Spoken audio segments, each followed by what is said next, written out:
अल्हम्दुलिल्लाह वस्सलातु वस्सलामु अला रसूलिल्लाह। 9वें पारे का तर्जुमा और तफसीर चल रहा है, जिसके आगाज़ में हज़रत शुएब अलैहिस्सलाम का तज़किरा पाक है, जिनको उनके कौम के सरदारों ने धमकी दी कि अगर आप तबलीग से, रुश्द व हिदायत के पैगाम से बाज ना आए तो हम आपको जला वतन कर देंगे। इस पे जनाब शुएब अलैहिस्सलाम ने अल्लाह की बारगाह में दुआ की, या अल्लाह हक़ के साथ फ़ैसला फरमा। तो अल्लाह तबारक व तआला ने कौम समूद को नेस्त व नाबूद किया, उनका नामो निशान मिटा दिया। अगली आयत में अल्लाह तबारक व तआला ने फरमाया, अगर ये बस्ती वाले ईमान और तकवा को इख्तियार कर लेते तो फलाह इनकी थी, कामयाबी इनकी थी और फ़ायदा इन्हीं का था। जब इन्होंने हक़ को जुठला दिया तो फिर इन पे अजाब आ गया। इन बस्ती वालों से हम बेपरवाह नहीं हैं, दिन में या रात में जब चाहेंगे अजाब आएगा इनकी बदआमालियों की वजह से। आका करीम सल्लल्लाहु अलैहि वसल्लम को ये तसल्ली दी जा रही है, ये जो कुफ़ार मक्का आपकी मुखालफत करते हैं, आपको इज़ा पहुँचाते हैं, तो ए महबूब अलैहिस्सलाम आप इनसे परेशान ना हो, बल्कि जिस तरह पिछली कौमों को नेस्तो नबूद कर दिया गया अंबिया अलैहिमुस्सलाम की तौहीन की वजह से, बदआमालियों की वजह से, ए महबूब अगर ये आपको भी तकलीफ देंगे तो इनका भी अंजाम बद होगा और बहुत बुरा अंजाम होगा।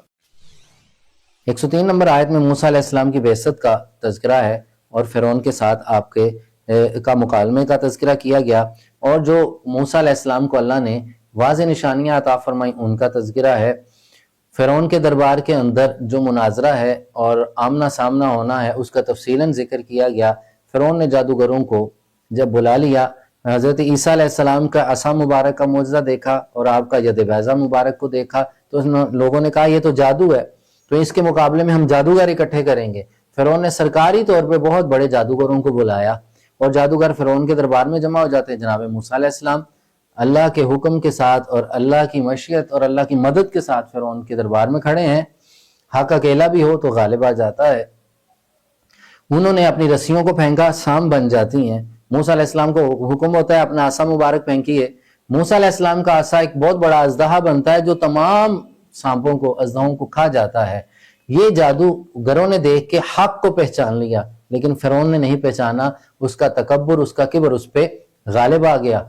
लेकिन वो जादूगर जिनको फ़िरौन ने खुद पाल रखा था, उन्होंने कहा हमारा जादू जब मगलूब हुआ है तो ये असल नहीं है, असल वो है जनाब मूसा अलैहिस्सलाम के पास जो पावर है। तो वो क्या थी? वो अल्लाह की तरफ से दी हुई मदद और अल्लाह की रूहानियत की मदद थी। तो मूसा अलैहिस्सलाम की ताकत को देखते हुए जादूगर तो मुसलमान हुए, फ़िरौन फिर भी मुसलमान ना हुआ। उसने कहा कि मैंने तुम्हें इतने सालों पाला है, मैं इस पर सजा दूंगा, तुम्हें फांसी पे लटका दूंगा। उन्होंने कहा अब हर चीज कबूल है, लेकिन दामन मूसा हम नहीं छोड़ेंगे। जिस चीज को हमने देख लिया है, हमारे सामने हिजाब उठ गया है, हमने रब की किबरियाई को देखा है और सच्चे मूसा अलैहिस्सलाम है, बाकी सब कुछ झूठ है। ये जो जादू है ये झूठ है। मूसा अलैहिस्सलाम के पास जादू का इल्म नहीं बल्कि अल्लाह की जनाब से इल्म हासिल है। तो ये इस वाक़े का तज़किरा तफसीलन 9वें पारे में जिक्र किया गया सूरतुल आराफ के अंदर। इसके बाद मूसा अलैहिस्सलाम के खिलाफ साजिशें होनी शुरू हो जाती हैं। अगली आयत में 130 नंबर आयत में फ़िरौनियों पे कहत साली का तज़किरा आता है। वो कहते हैं जी हमारे लिए दुआ करें। अब सब इकट्ठे होकर मूसा अलैहिस्सलाम के पास आए। अब होता ये था कि जब कोई अच्छा काम होता तो फ़िरौन कहता ये मेरी तरफ से है, और जब कोई बुरा आता तो उसकी निस्बत नाउज़ बिल्लाह कहता जी हमारे ऊपर मूसा और उनके हवारियों ने कुछ कर दिया या जादू कर दिया है। उनके ऊपर जो अजाब आए उनमें से चंद टिड्डियों का अजाब, जुओं का, मेंढक का और खून का अजाब तसलसल से आता रहा और उनकी तबाही मुकद्दर होती रही। फिर इकट्ठे होके आए हमारे लिए दुआ करें। तो जनाब मूसा अलैहिस्सलाम अल्लाह के नबी बहुत नरम दिल होते हैं, रहम दिल होते हैं।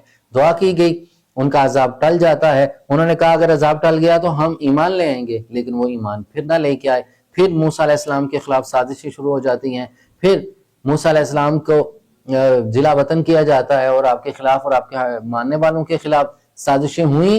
तो जनाब मूसा अलैहिस्सलाम अल्लाह के हुक्म से जब चले तो समुद्र में फ़िरौन और उनके लश्कर को तबाह व बर्बाद कर दिया जाता है और इबरत का निशान बना दिया जाता है। ये सारा तज़किरा इन आयात में है। फिर मूसा अलैहिस्सलाम कोह तूर पे जलवागर होते हैं, अल्लाह की बारगाह में दुआ करते हैं। 40 दिन अल्लाह की बारगाह में महव इबादत रहते हैं। आपको नबूवत और आपको किताब अता की जाती है। और जनाब मूसा अलैहिस्सलाम की खास दुआ है जिसका तज़किरा किया गया, रब्बी आरिनी, या अल्लाह मैं तेरा दीदार करना चाहता हूँ। ये जनाब मूसा अलैहिस्सलाम के क़ल्ब की एक खास कैफियत है जो अल्लाह के हुजूर उन्होंने बार बार पेश की है। اللہ تبارک و تعالیٰ نے اپنے خاص انداز میں اپنے نور کی خاص تجلی کو جناب موسیٰ علیہ السلام پہ ظاہر کیا ہے۔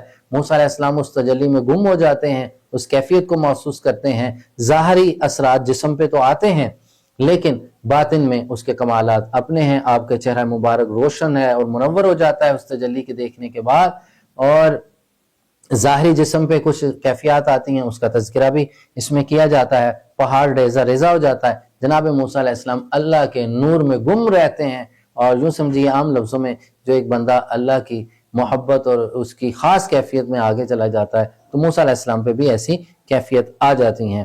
اور پھر جناب موسیٰ علیہ السلام سے کلیم اللہ کا خطاب دیا جاتا ہے، آپ کو تورات عطا کی جاتی ہے، نبوت کا منصب عطا کیا جاتا ہے۔ یہ تمام واقعات اس میں ہیں۔ پھر ہارون علیہ السلام کا تذکرہ ہے، ان کو پیچھے چھوڑ کے جاتے ہیں اور خود 40 دن قیام میں رہتے ہیں، اور پیچھے قوم کا گمراہ ہو جانا، اس کا تذکرہ، یہ سارا انہی آیات میں ذکر کیا گیا۔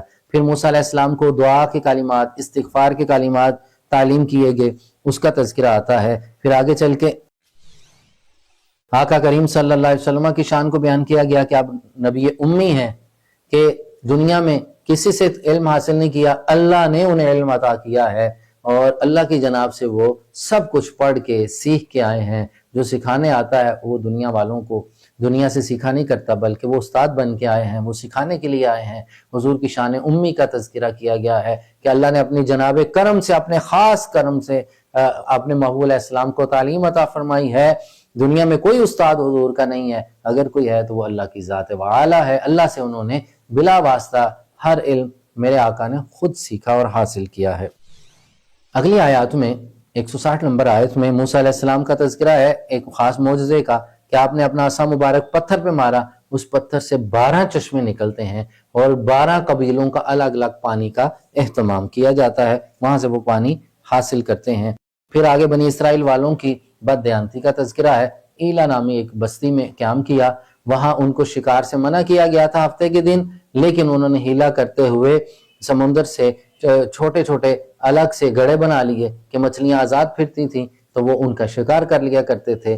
یہ اس کے اندر راز کیا ہے؟ صرف فقط پیغام یہ ہے کہ اللہ جو حکم دے اس کا ماننا لازم ہوتا ہے۔ اس میں بندہ جب حیل و حجت کرتا ہے تو پھر عذاب نازل ہوتا ہے، تباہی آتی ہے، اس کی نحوست ظاہر ہوتی ہے، اللہ کی ناراضگی آتی ہے، اللہ کا غیظ و غضب نازل ہوتا ہے۔ ان آیات بینات میں ان کا تذکرہ ہے۔ 172 نمبر آیت میں شان الست کا تذکرہ ہے۔ وہ ایک عالم ارواح کا واقعہ بیان کیا گیا، جب اللہ نے تمام روحوں کو جمع کر کے پوچھا کہ تمہارا رب کون ہے، تو پھر جواب میں آقا کریم صلی اللہ علیہ وسلم نے روایات میں یہی ملتا ہے کہ سب سے پہلے اللہ کی وحدانیت کا اقرار کیا، پھر حضور کی روح انور، روح اعظم کے برکت اور توسل سے انبیاء، مرسلین، اولیاء نے، پھر تمام مخلوقات نے اللہ کی وحدانیت کا اقرار کیا۔ یہ عالم ارواح کے ایک خاص واقعے کا تذکرہ بھی اس پارہ نمبر 9 میں ہی ذکر کیا گیا ہے۔ سورہ اعراف کے آخر میں ایک خاص مضمون بیان کیا جا رہا ہے، جب قرآن مجید پڑھا جائے تو غور سے سنو، خاموش رہو، اور تاکہ تم پہ رحم کیا جائے۔ صبح و شام اللہ کا ذکر کیا کرو، صبح و شام اللہ کی پاکی بیان کیا کرو، اور دل میں اللہ کو یاد کیا کرو، غافلوں میں سے مت ہو جاؤ۔ یہ اللہ قرآن مجید کی شان کو بھی بیان کیا ہے اور اللہ کے ذکر کی کثرت کو بیان کیا گیا۔ اللہ تبارک و تعالی عمل کی توفیق نصیب فرمائے، آمین یا رب العالمین۔